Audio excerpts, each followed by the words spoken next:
5 नवंबर को supreme court ने उत्तर प्रदेश के मदरसा एक्ट की संवैधानिक वैधता को लेकर एक ऐसा फैसला दिया जिससे हजारों मदरसों पर पड़ने वाली आफत टल गई। जिस मदरसे एक्ट को इलाहाबाद हाई कोर्ट ने असंवैधानिक बता दिया था, उसे सुप्रीम कोर्ट ने संवैधानिक माना है। जिस तरह से मदरसों की गलत तस्वीर बनाने की कोशिश की जा रही थी, उस पर कोर्ट ने सभी को चेता भी दिया है। कोर्ट के फैसले से जिन कट्टरवादियों को कड़ा संदेश जाना चाहिए था, वही लोग अब कोर्ट के फैसले को अपने अपने नजरिए से देख रहे हैं। आखिर ये मदरसा एक्ट है क्या? किसको है इससे परेशानी? क्यों हाई कोर्ट ने इसे असंवैधानिक बताया था? क्यों सुप्रीम कोर्ट ने इसे वैधता दे दी है? सुप्रीम कोर्ट के फैसले से किसको है फायदा और किसको है नुकसान? क्यों हो रही है इस एक्ट पर राजनीति? सवाल ढेर सारे हैं, इसलिए जवाब लेकर के हाजिर है पॉलिटिकल नारी।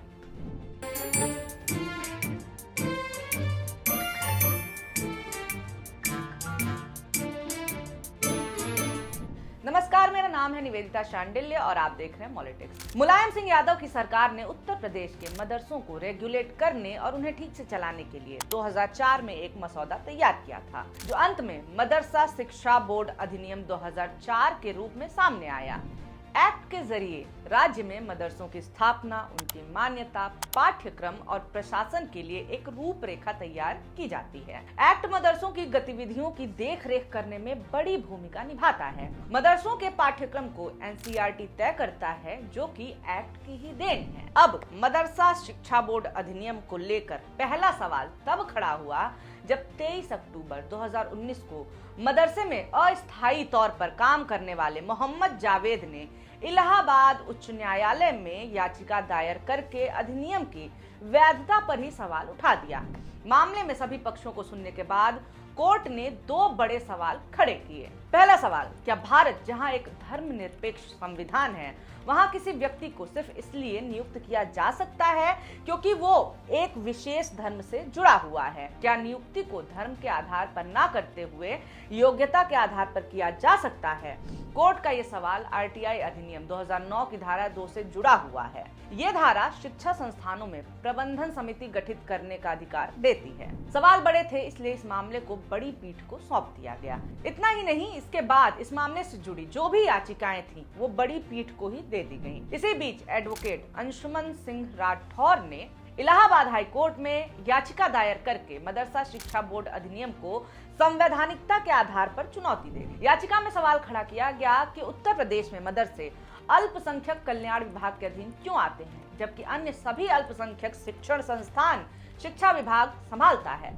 राठौर ने कोर्ट से अपील की थी कि वो आरटीआई अधिनियम 2009 की धारा 2 में सुधार और मदरसा शिक्षा बोर्ड अधिनियम 2004 को खत्म करने का आदेश दें, क्योंकि ये संविधान के आर्टिकल 21A का उल्लंघन करता है, जो 14 साल तक के बच्चों को अनिवार्य और बेसिक शिक्षा देने का प्रावधान करता है। इलाहाबाद हाई कोर्ट की बड़ी बेंच ने 23 मार्च 2024 को अपना फैसला सुनाते हुए कहा कि मदरसा शिक्षा बोर्ड अधिनियम 2004 धर्मनिरपेक्षता के सिद्धांत का उल्लंघन करता है, जो संविधान के मूल ढांचे का हिस्सा है। इसलिए अधिनियम को बरकरार नहीं रखा जा सकता।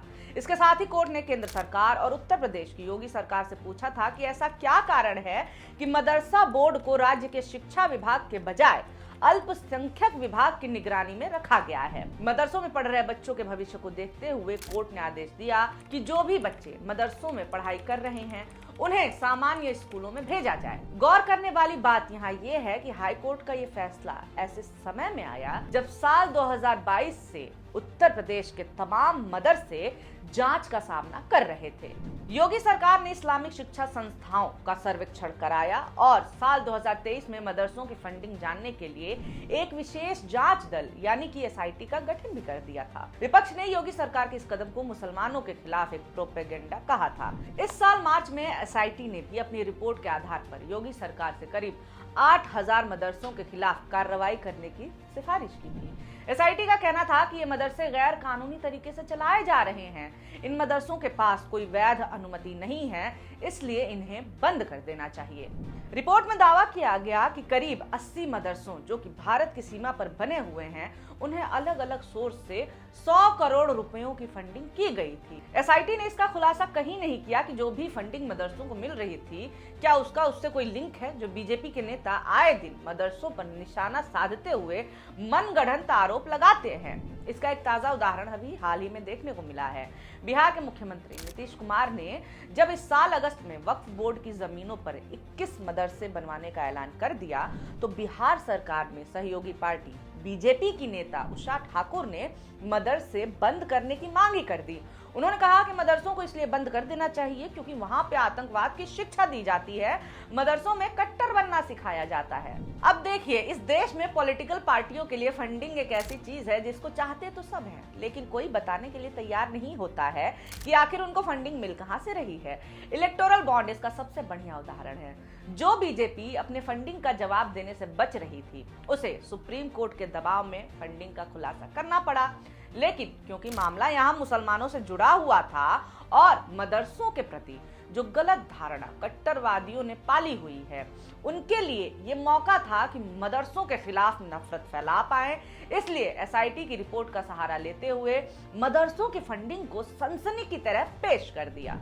इधर हाई कोर्ट के फैसले के खिलाफ सुप्रीम कोर्ट में एक याचिका दायर की गई। ये याचिका अंजुम कादरी, उत्तर प्रदेश के managers association मदरिस Arabia, New Delhi के all India teachers association Madaris Arabia, manager association Arabi Madrasa Nai Bazar और टीचर्स एसोसिएशन मदारिस अरबिया कानपुर ने दायर की थी। इस साल मार्च में हुई सुनवाई में कोर्ट ने इलाहाबाद हाई कोर्ट के फैसले पर अंतरिम रोक लगाते हुए कहा कि हाई कोर्ट का यह निष्कर्ष निकालना कि मदरसा शिक्षा बोर्ड अधिनियम 2004 धर्मनिरपेक्षता के सिद्धांत का उल्लंघन करता है, इसमें कुछ गलतियां हो सकती हैं। 5 अक्टूबर को सुप्रीम कोर्ट ने अपने फैसले में जो कहा, उससे हाई कोर्ट का फैसला पूरी तरीके से पलट गया। Chief justice DY Chandrachud, justice JB Pardiwala और मनोज मिश्रा की पीठ ने मदरसा एक्ट को पूरी तरह से संवैधानिक माना और कहा कि यह हाई कोर्ट की गलती है कि 2004 का अधिनियम धर्मनिरपेक्षता के सिद्धांत का किसी भी तरह से उल्लंघन करता है। सिर्फ किसी कानून को इस आधार पर अवैध नहीं कहा जा सकता क्योंकि वो संविधान के मूल ढांचे का उल्लंघन करता है। जहां तक बात किसी कानून या नियम के अवैध होने की है, तो ऐसा तभी हो सकता है जब कोई कानून या नियम सिर्फ संविधान के भाग 3 यानी मौलिक अधिकारों का उल्लंघन करता हो या फिर किसी अन्य प्रावधान के उल्लंघन और अधिकार क्षेत्र के बिना किया गया हो। लेकिन कोर्ट ने यहाँ मदरसों को लेकर एक सवाल उठाया जो नियमों का पालन ना करने को लेकर के था। कोर्ट ने माना कि जो मदरसे अंडर ग्रेजुएशन के तहत, फाजिल और पोस्ट ग्रेजुएशन के तहत कामिल डिग्रियां और डिप्लोमा पढ़ने वाले छात्रों को देते हैं, वो संविधान के अनुसार नहीं है क्योंकि इन्हें विश्वविद्यालय अनुदान आयोग यानी यूजीसी से मान्यता नहीं मिली होती है। आगे चीफ जस्टिस डीवाई चंद्रचूड़ ने अपने फैसले में जो कहा वो गौर करने वाली बात है। उन्होंने कहा, मदरसा अधिनियम मदरसों में शिक्षा देने के लिए मानकों को साफ करता है। ये किसी भी तरह से राज्य के खिलाफ किसी तरह के गलत दायित्वों को बढ़ावा नहीं देता है। शिक्षा के लिए जो मानक तय किए गए हैं वह इस आधार पर तय किए गए हैं कि मान्यता प्राप्त मदरसों में पढ़ने वाले छात्र योग्यता का एक ऐसा स्तर प्राप्त कर सके जो उन्हें समाज में प्रभावी रूप से भाग लेने और जीवन जीने के लिए आर्थिक रूप से सक्षम बना सके। चीफ जस्टिस का ये बयान उन कट्टरपंथी और बीजेपी के लोगों के मुंह पर तमाचा था जो हमेशा बिना किसी ठोस सबूतों के ही मदरसे को आतंकवाद और धार्मिक कट्टरता से जोड़ देते हैं। लेकिन बीजेपी ने बड़ी ही चालाकी से चीफ जस्टिस के बयान में अपना ही मतलब निकाल लिया और ये ऐसे हुआ कि झारखंड में इस महीने विधानसभा के चुनाव होने वाले हैं। सुप्रीम कोर्ट के फैसले के बाद झारखंड के गोड्डा से सांसद निशिकांत दुबे ने चीफ जस्टिस के बयान को अपने चुनावी फायदे के लिए भुनाने की कोशिश की। उन्होंने कहा कि प्रदेश में उनकी सरकार बनने के बाद मदरसा से डिग्री लेने वालों को नौकरी से बर्खास्त कर दिया जाएगा और इनकी जगह पर नए 50,000 लोगों को नौकरी दे दी जाएगी। अब ये कैसा तर्क हुआ भाई? यदि कोई सरकार फाजिल और कामिल के आधार पर अब नौकरियां देना बंद कर दे तो बात समझ में आती है, लेकिन कोर्ट के अब के फैसलों को पुरानी परिस्थितियों पर लागू करने का मतलब सिवाय फिजूल का मुद्दा बनाने के और क्या ही हो सकता है। जो लोग मदरसों को सवालों के नजरिए से देखते हैं उनको सुप्रीम कोर्ट की बात जरूर सुननी चाहिए। चीफ जस्टिस ने वैध तरीके से चलाए जा रहे मदरसों के पक्ष में अपना फैसला सुनाते हुए कहा कि भारतीय संविधान के अनुच्छेद 21A जो 14 वर्ष तक के बच्चों को मुफ्त और औपचारिक शिक्षा का अधिकार देता है, और RTI दोनों ही धर्म और भाषा के आधार पर अल्पसंख्यकों को अपनी पसंद के शिक्षा संस्थानों की स्थापना करने और प्रशासन चलाने का अधिकार देते हैं। यानी यहाँ एडवोकेट अंशुमान सिंह राठौर की ये मांग खारिज हो जाती है कि RTI अधिनियम 2009 की धारा 2 में सुधार किया जाए और मदरसा शिक्षा बोर्ड अधिनियम 2004 को खत्म कर दिया जाए। कोर्ट ने मदरसा शिक्षा बोर्ड को सलाह देते हुए कहा कि बोर्ड राज्य सरकार की मंजूरी से ऐसे नियम बना सकता है जिससे ये सुनिश्चित हो सके कि वो अपने अल्पसंख्यक चरित्र को खत्म किए बिना धर्मनिरपेक्ष शिक्षा दे रहा है। यानी कि राज्य को यह अधिकार है कि वो मदरसों में शिक्षा के मानकों जैसे अध्ययन में क्या शामिल होगा, संस्थान की योग्यता और शिक्षकों की नियुक्ति से जुड़ी चीजों को तैयार कर सकता है। ये बात सही है कि मदरसे धार्मिक शिक्षा पर प्रभाव डालते हैं, लेकिन इनका प्राथमिक उद्देश्य शिक्षा ही है। सुप्रीम कोर्ट ने जो भी बातें कही हैं, ये भारत के संविधान में पहले से ही मौजूद है और साफ है। कोर्ट ने ऐसा कुछ नहीं कहा जो संविधान में ना लिखा हो, लेकिन कोर्ट ने अपने फैसले से अल्पसंख्यकों के अधिकारों को और मजबूत बनाने का काम किया है। अब ये साफ हो जाना चाहिए कि अल्पसंख्यकों को जो अधिकार मिले हुए हैं वो किसी से खैरात में नहीं मिले हैं, बल्कि उसी संविधान से मिले हैं जिस संविधान से बहुसंख्यकों को भी अधिकार मिले हुए हैं। संविधान के आर्टिकल 28 से जुड़े तीसरे उपबंध में कहा गया है कि धार्मिक शिक्षा ऐसे किसी भी शैक्षणिक संस्थान में दी जा सकती है जिसे राज्य द्वारा मान्यता प्राप्त हो या जिसे राज्य से सहायता मिलती हो, लेकिन किसी भी छात्र को ऐसे संस्थान में धार्मिक शिक्षा में भाग लेने के लिए बाध्य नहीं किया जा सकता है। 22 अक्टूबर को जब सुप्रीम कोर्ट ने योगी सरकार से पूछा था कि क्या वो इलाहाबाद हाई कोर्ट के फैसले से सहमत हैं, तब राज्य सरकार की तरफ से पेश हुए अतिरिक्त सॉलिसिटर जनरल KM नटराज ने कहा था कि हाई कोर्ट को पूरे मदरसा शिक्षा एक्ट को असंवैधानिक नहीं ठहराना चाहिए। सुप्रीम कोर्ट में भी राज्य सरकार की तरफ से कहा गया कि वे इस एक्ट का समर्थन करते हैं और इसके असंवैधानिक होने के खिलाफ है। यहाँ बीजेपी का दोगला रवैया देखने को मिलता है। जिस बीजेपी के नेता और समर्थक मदरसों के खिलाफ जहर उगलते हैं और बीजेपी के शीर्ष नेताओं की तरफ से उन पर कोई कार्रवाई नहीं की जाती है, वही बीजेपी कोर्ट में मदरसों से जुड़े एक्ट के समर्थन में दिखती है। यहाँ एक दूसरा पहलू ये भी है कि अगर योगी सरकार हाईकोर्ट के फैसले से सहमत नहीं थी, तो फिर सरकार ने हाईकोर्ट के फैसले के खिलाफ सुप्रीम कोर्ट में याचिका दायर क्यों नहीं की? सरकार को आगे आकर के समर्थन करना चाहिए था। सरकार ने उन मदरसों को ही बंद कर दिया है जिस पर उसने अवैध फंडिंग और अवैध तरीके से चलाने का आरोप लगाया था। सरकार मदरसों को लेकर पहले से ही सख्त रवैया अपनाते हुए आ रही है। शायद अब इसकी कोई गुंजाइश बची हो कि जो मदरसे इस वक्त उत्तर प्रदेश में हैं, वो अवैध तरीके से चल रहे हों, तो फिर योगी सरकार को हाई कोर्ट के फैसले के खिलाफ जाने में दिक्कत थी कहाँ?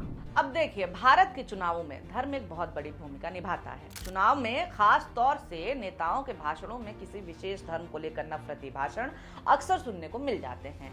इसी का सबसे बड़ा उदाहरण बीजेपी और हिंदू कट्टरपंथी संगठनों का है, जो कि बिना किसी ठोस आधार के मस्जिदों को मंदिर बताने की मुहिम चलाए हुए हैं। इनके रवैये से ये लगता है कि जहां सांप्रदायिक राजनीति की बात हो, ये वहां रुकने वाले हैं ही। पिछले साल राजस्थान में विधानसभा चुनाव के दौरान बीजेपी नेता संदीप दायमा ने अपनी एक चुनावी सभा में मस्जिद और गुरुद्वारों की बढ़ती संख्या को समस्या बताया था।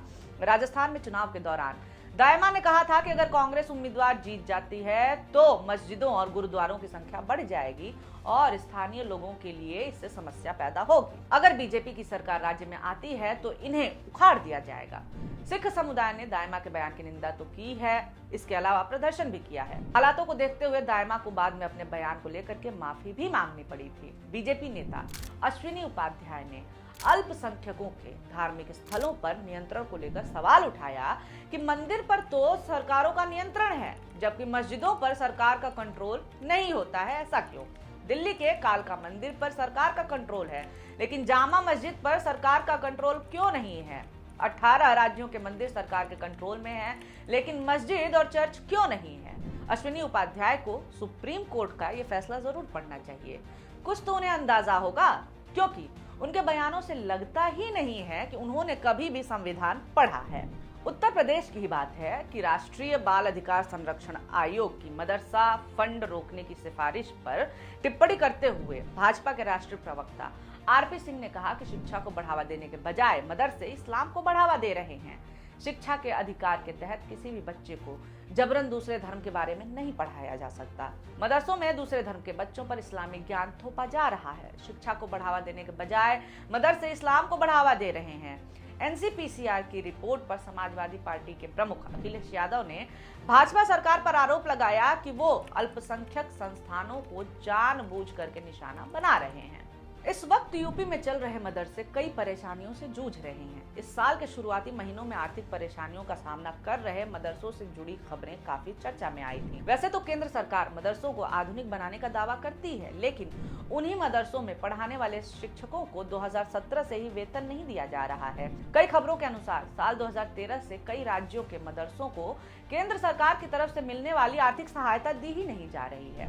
केंद्र सरकार के अनुदान पर निर्भर उत्तर प्रदेश के मदरसों से जुड़े 21,000 से अधिक शिक्षकों की आर्थिक स्थिति सैलरी ना मिलने की वजह से बुरी तो है ही, लेकिन इसी के साथ उनके एक दशक से चले आ रहे प्रदर्शन का केंद्र सरकार ने अभी तक कोई संज्ञान नहीं लिया है। जिन शिक्षकों के कंधों पर बच्चों के भविष्य को संवारने का भार है, वो 10 सालों से केंद्रीय मंत्रियों से मिलने के लिए बार बार कोशिश कर रहे हैं। ये बात तो साफ है कि अगर कोई ध्यान से सुने और काम करना चाहे तो सुप्रीम कोर्ट का ये फैसला मदरसों को लेकर के हो रही राजनीति को रोक सकता है। मगर हमें भी पता है कि राजनीतिक पार्टियां इतनी आसानी से मदरसों का पीछा नहीं छोड़ने वाली हैं। अरे मदरसे के नाम पर वोट जो मिलता है, आपको क्या लगता है राजनीति रुकेगी? कमेंट करके जरूर बताएं। और हाँ, वीडियो अच्छा लगा हो तो लाइक जरूर करें। ऐसे ही वीडियोस आपको और देखने को मिले, इसके लिए हमारे चैनल मॉलिटिक्स को सब्सक्राइब करना ना भूलें। ये वीडियो देखने के लिए बहुत शुक्रिया, बहुत धन्यवाद।